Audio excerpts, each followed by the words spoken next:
Hello everyone, welcome to Narmada academy of education. मैं हूं सागर पाटिल और ये डेली करंट अफेयर की सीरीज़ है। इसमें आप लोगों का स्वागत है। तो जो भी बच्चे आप लोग देख रहे हो तो अपने दोस्तों से भी शेयर करिए, है ना। ये डेली बेसिस पे चलेगा। आज 23 सितंबर का ये करंट अफेयर है और मैं कोशिश करूँगा कि वीकली करंट अफेयर और मंथली करंट अफेयर भी आप लोगों के लिए लाऊँ, क्योंकि बहुत सारे लोग नहीं कर पाते, तो उन लोगों के लिए भी काफ़ी अच्छा हो जाएगा। तो ये सीरीज़ है और जो भी बच्चे नए हैं, जो भी एस्पिरेंट्स हैं, जो देख रहे हैं, नए हैं इस चैनल पर, तो चैनल को सब्सक्राइब कीजिए, जुड़िए, क्योंकि बहुत सारे स्टडी मटेरियल आपको यहाँ पे इजीली अवेलेबल हो जाएगा फ्री में, और मैक्सिमम में हिंदी में पढ़ाने की कोशिश करता हूँ। तो चलिए 23 सितंबर का करंट अफेयर हम लोग शुरू करते हैं।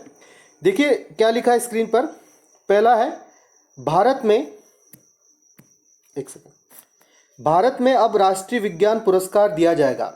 तो जिस तरीके से हमारे यहाँ पर कुछ सम्मान दिए जाते थे कला के क्षेत्र में, साहित्य के क्षेत्र में, या फिर किसी का उत्कृष्ट प्रदर्शन, मतलब अच्छा प्रदर्शन रहता, तो उनको अलग अलग पुरस्कार दिए जाते हैं, जैसे पद्मश्री, पद्म विभूषण, पद्म भूषण और भारत रत्न वगैरह। तो उसी टाइप से क्या है, अब राष्ट्रीय विज्ञान पुरस्कार, मतलब कि विज्ञान के क्षेत्र में जिन्होंने अच्छा काम किया उनके लिए पुरस्कार ये दिया जाएगा। तो यहाँ पर देखिए क्या है इसका उद्देश्य। इसका उद्देश्य विज्ञान की प्रौद्योगिकी और प्रौद्योगिकी के नेतृत्व वाले नवाचार के विभिन्न क्षेत्रों में वैज्ञानिकों, प्रौद्योगिकी विदों के उल्लेखनीय योगदान को मान्य देना। मीन्स जो लोग भी रिसर्च की फील्ड में काम कर रहे हैं तो उन्होंने अच्छा काम किया तो उनको ही पुरस्कार दिया जाएगा। अच्छा, इसकी 4 कैटेगरी है। राष्ट्रीय विज्ञान पुरस्कार की क्या है, 4 कैटेगरीज है। यहाँ पर देखिए, पहला है विज्ञान रत्न। तो ये विज्ञान रत्न किसको दिया जाएगा, विज्ञान प्रौद्योगिकी के किसी भी क्षेत्र में की गई जीवन भर की, मीन्स जिसने अपना पूरा जीवन दे दिया और रिसर्च फील्ड में और अच्छी रिसर्च किए, उन्हें ये विज्ञान रत्न, जिस तरीके से भारत रत्न है उस तरीके से समझ लीजिए विज्ञान रत्न है। दूसरा है विज्ञान श्री। विज्ञान श्री किसे मिलेंगे, यह अवार्ड विज्ञान और प्रौद्योगिकी के किसी भी क्षेत्र में विशिष्ट योगदान के लिए, मीन्स लाइफ टाइम की बात नहीं किया, अगर उनका कुछ विशिष्ट योगदान है, जैसा किसी ने कुछ नया रिसर्च वगैरह कर लिया, तो उन लोग को ये जो है पुरस्कार दिया जाएगा। तीसरा है विज्ञान युवा शांति स्वरूप भटनागर। ठीक है, युवा शांति स्वरूप भटनागर। तो ये किस लोगों को दिया जाएगा, युवा लोगों को, जो रिसर्च फील्ड में युवा लोग हैं उन लोग को ये दिया जाएगा। और युवा किसे माना गया, 45 ईयर से नीचे वालों को युवा माना गया। चलिए अगला बोल रहा है विज्ञान टीम। विज्ञान टीम मीन्स अभी तक तो एक व्यक्ति की बात हो रही थी, इसके अलावा हो सकता है कुछ लोग टीम में वर्क करें। मीन्स 2 या सॉरी यहाँ पे लिखा है 3 या 3 से अधिक, एक टीम को जिन्होंने विज्ञान और प्रौद्योगिकी किसी भी क्षेत्र में एक टीम में काम करके असाधारण योगदान दिया है। तो लोग कितने होना चाहिए, 3 या उससे अधिक अगर है तो इनको किस क्षेत्र में रखा जाएगा, विज्ञान टीम पुरस्कार में। चलिए अगला है करंट अफेयर। भारतीय डिप्लोमेट पवन कुमार राय, जिन्हें कनाडा सरकार ने निष्कासित कर दिया। तो अभी आप लोग भी देख रहे होंगे ट्रेंडिंग में कुछ चल रहा है कि जैसे कुछ लोग का मानना है कि खालिस्तान करके एक कंट्री है और ये लोग मतलब उसके लिए लड़ रहे हैं। तो अभी उसी से रिलेटेड हमारा जो है कनाडियन जो देश है कनाडा, उसके साथ में थोड़ी सी डिस्प्यूट चल रही है। उसी डिस्प्यूट के बीच में ये जो पवन कुमार राय है, पवन कुमार राय, वहाँ पर जो हमारी भारत सरकार की जो क्या बोलेंगे उसको, एम्बेसी है, तो एम्बेसी में काम करने वाले पवन कुमार राय जो डिप्लोमेट है, उन्हें क्या कर दिया, कनाडा सरकार ने निष्कासित कर दिया। देखो पढ़ते क्या लिखा है, कनाडा के प्रधानमंत्री जस्टिन ट्रूडो, यहाँ पे इंपॉर्टेंट है, कनाडा के प्रधानमंत्री, ध्यान रखिएगा कौन है, जस्टिन ट्रूडो ने भारत सरकार पर कनाडाई नागरिक और खालिस्तान से संबंध रखने वाले हरदीप सिंह निज्जर की हत्या में शामिल होने का आरोप लगाया है। इस घटना को ध्यान में रखते हुए प्रधानमंत्री जस्टिन ट्रूडो ने भारतीय राजनयिक पवन कुमार राय को निष्कासित कर दिया है।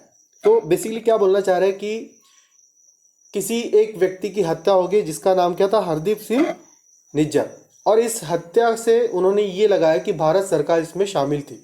तो भारत सरकार के जो रिप्रेजेंटेटिव वहाँ पे मौजूद थे पवन कुमार, तो उनको इन्होंने क्या कर दिया, निष्कासित कर दिया, मतलब निकाल दिया। ठीक है, तो ध्यान में रखिएगा, नाम ध्यान में रखना, ये पूछा जा सकता है पवन कुमार राय जो डेलीगेट्स है, कनाडियन डेलीगेट्स कौन है, पवन कुमार राय जो निकाल दिए गए, और जस्टिन ट्रूडो ध्यान में रखिएगा, कनाडा के प्रधानमंत्री।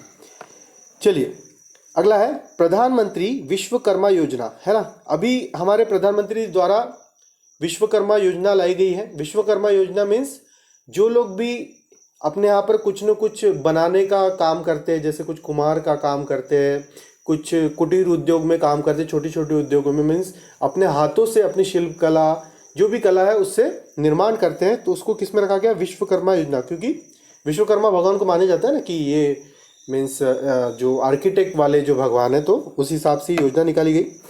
प्रधानमंत्री नरेंद्र मोदी ने विश्वकर्मा योजना की शुरुआत कर दी है। मीन्स इसका अनावरण किसने किया गया? अगर आपको पूछे कि इसका शुभारंभ किसके द्वारा किया गया, तो किया गया प्रधानमंत्री नरेंद्र मोदी जी द्वारा। दिल्ली स्थित द्वारका में नवनिर्मित यशोभूमि कन्वेंशन सेंटर में योजना का शुभारंभ किया गया। तो कहाँ किया गया? दिल्ली में इसका शुभारंभ किया गया, यशोभूमि कन्वेंशन सेंटर में। अब मेन चीज क्या है यहाँ पर?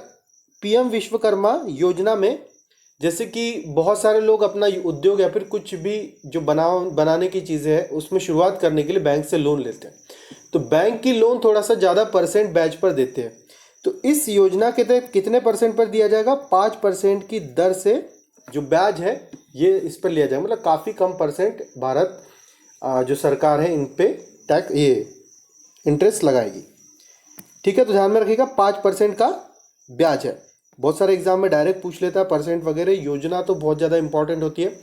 योजना किसी भी एग्जाम में आप अगर जा रहे हो, करंट अफेयर से रिलेटेड पूछ रहा है, तो आपको ध्यान में रखना है कि योजनाएं तो सारी रट के जानी है ना।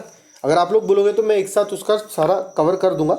चलिए, और क्या इसके बारे में? कैबिनेट ने हाल ही में इस योजना के लिए 5 साल के लिए 13,000 करोड़ रुपए के बजट को मंजूरी दी थी।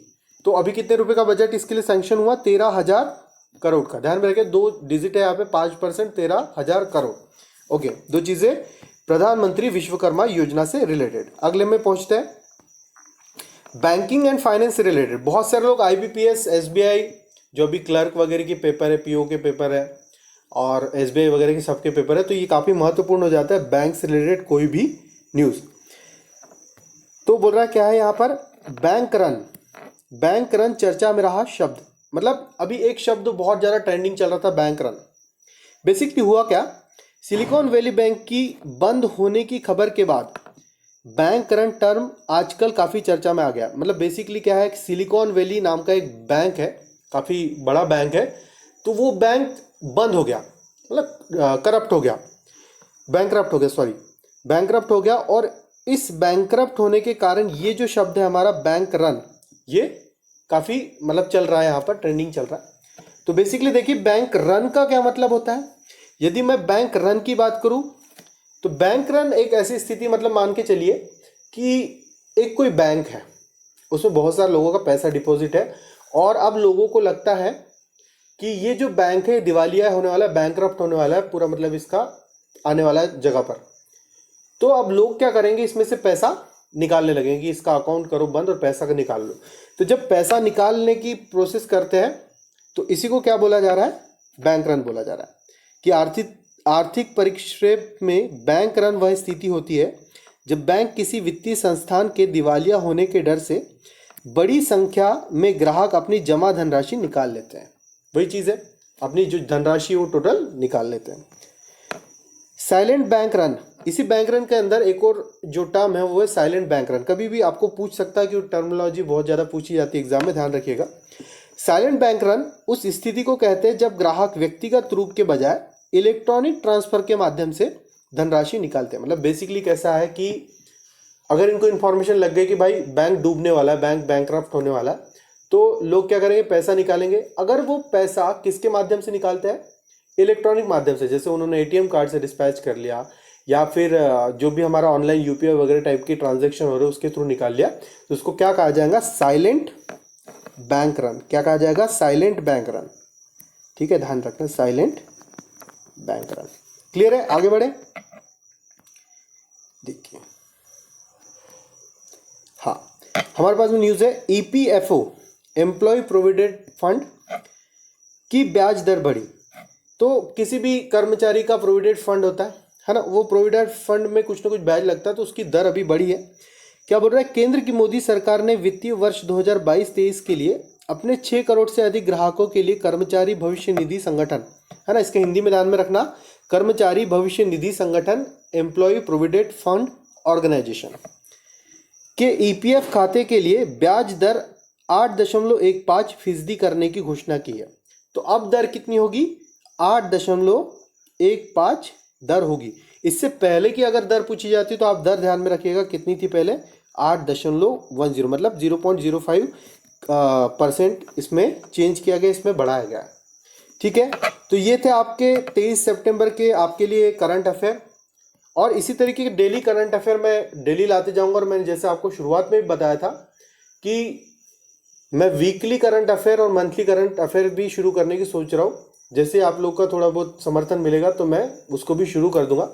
और जो भी लोग नए हो चैनल में, अपने दोस्तों से भी शेयर करिए और चैनल को सब्सक्राइब कीजिए। Thank you so much for watching this video.